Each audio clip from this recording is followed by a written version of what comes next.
Hey team, what I have for you today is a breakdown and use of an emergency survival, escape, and evasion kit. Let's get to it.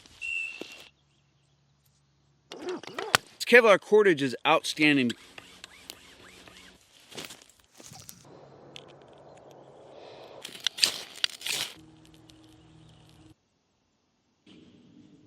Gotta keep America on top, fellas. Team, you know you never choose the time and place when you may need to work through an escape and evasion scenario or a basic survival situation as well.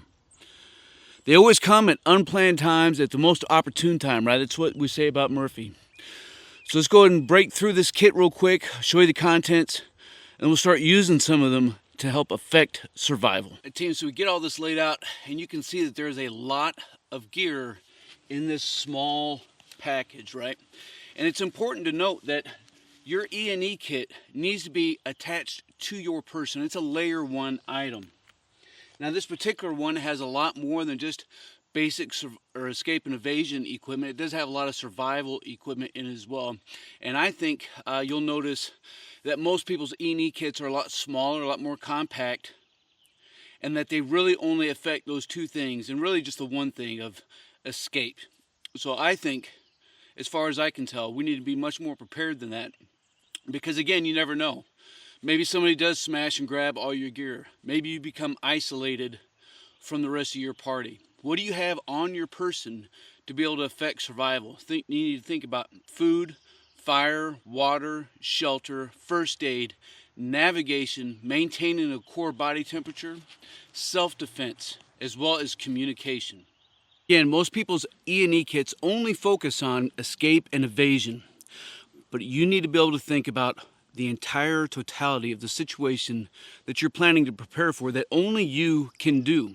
What's in your kit, what you're preparing for, and what your skills and ability are is going to impact what you have in your kit.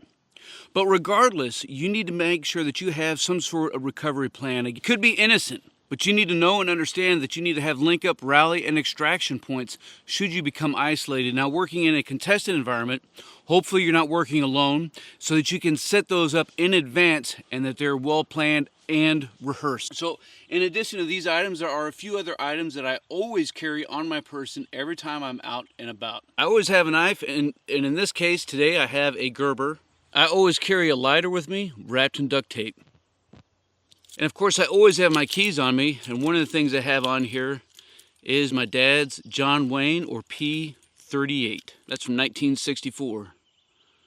Back when everybody used to only have two things in mind, and that was to kick ass and chew bubble gum. And all out of bubble gum. And like you, I always have my cell phone. And so in the event that you do become isolated and you have to work through a survival, escape, or evasion scenario, of course, one of the very first things we need to do is to get off the X. Once we're off the X, I want to start cross-loading some of this gear and this equipment onto my person. I'm going to take my compass and my whistle. I'm going to dummy cord it to me. Place that in my pocket. A little ceramic knife blade. So just going to tuck this in behind my American patch. Boom. A couple ways of affecting fire. So I have the lighter in my pocket. And so in the rest of this kit, I'm going to go ahead and throw my magnifier in, as well as my match case, which inside has matches, tinder, and is wrapped with Kevlar cordage.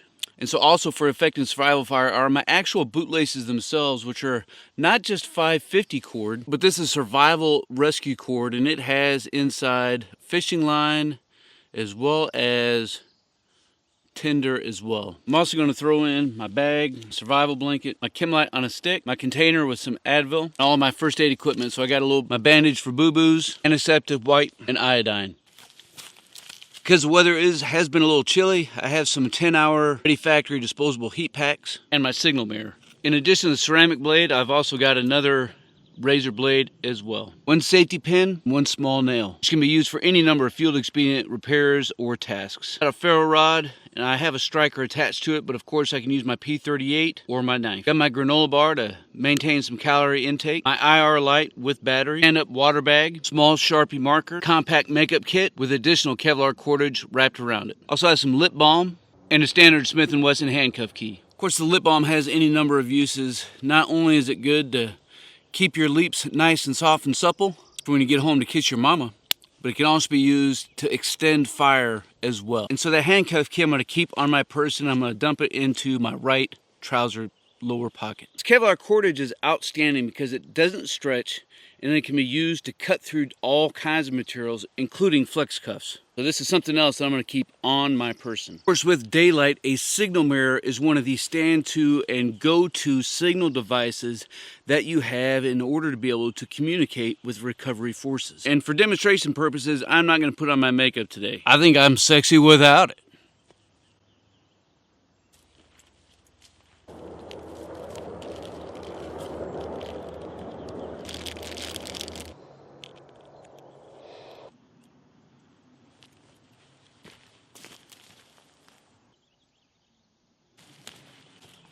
And to navigate a button compass is going to give you some good cardinal directions, especially maybe if it's overcast out and you can't see the sun, maybe you're moving at night. All you need to do is be able to determine your cardinal directions, and a button compass is going to do just that.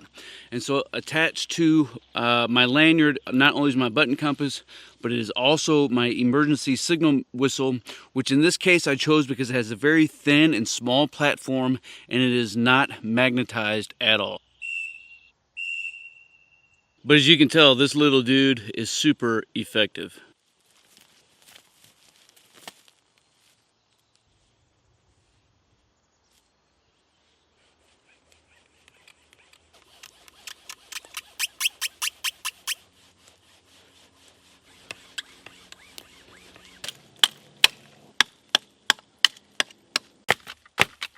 So that Kevlar cordage is super effective, highly resistant to heat and friction. Of course, it can be used to effect escape by being able to cut through zip cuffs quick, fast, and in a hurry. So as such, you can use it as a field expedient way to cut trees down, to cut limbs down, whether you're trying to build a weapon to keep some safe distance from you and either a four or two-legged animal, whether you want to use it to work on some shelter or other food gathering activities. Maybe you're in an area where you can go gigging, have some water where you can drop in a line. When you're not burning calories, you need to have a way to maintain that input of energy so that you can affect survival throughout the rest of your course of recovery. This dude's 50 cents, man. Can't beat it.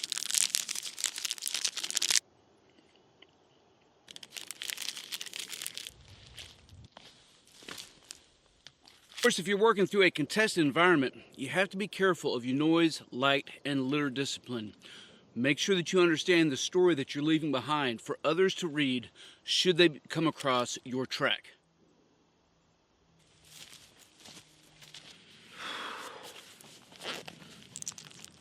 The last thing that you want to be worried about is dealing with physical ailments, whether it's a headache, whether it's muscle cramps and fatigue. Able to affect self-aid for a variety of different circumstances, not least of which is a dadgum headache, because it's going to impair your ability to be able to think and work through complex problems. And so the two most common methods of restraining people is going to be some kind of flex cuff or duct tape.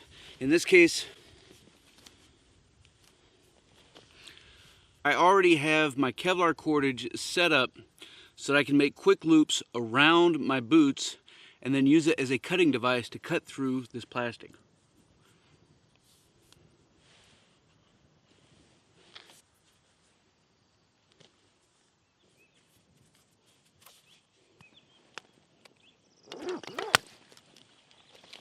Easy peasy, man.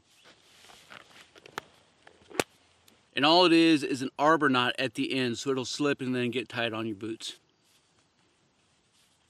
Right, another common method is to use some rope, but that's okay because we have that ceramic blade that nobody would have found.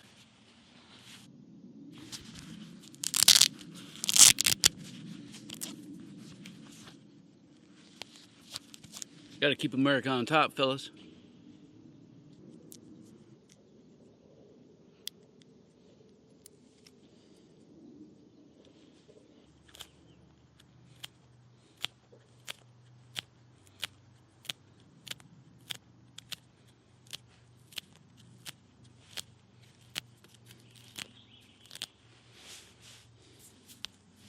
Boom, just like that, out of some dadgum ropes. This bad boy back.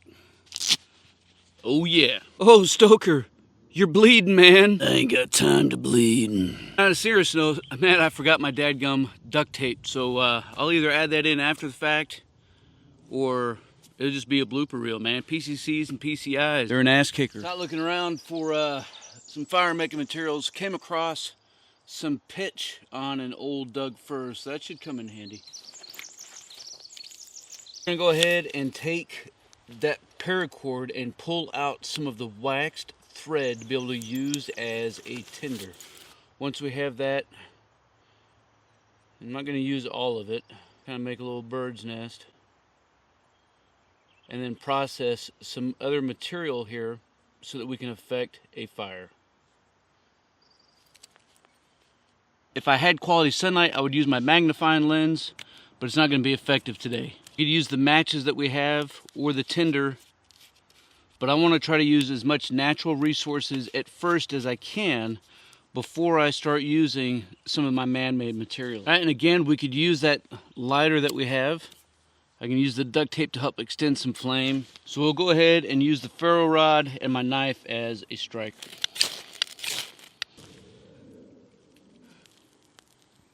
Right, of course, it's just a baby fire right now, and depending on what my need and purpose was and how permissive or contested the environment is, whether or not I needed to cook or effect signal, I could change what I'm going to burn on it in order to be able to be the most effective that I can. Of course, as you move in, be extremely observant, looking for resources as well as anything that may pose a threat to you and your survival.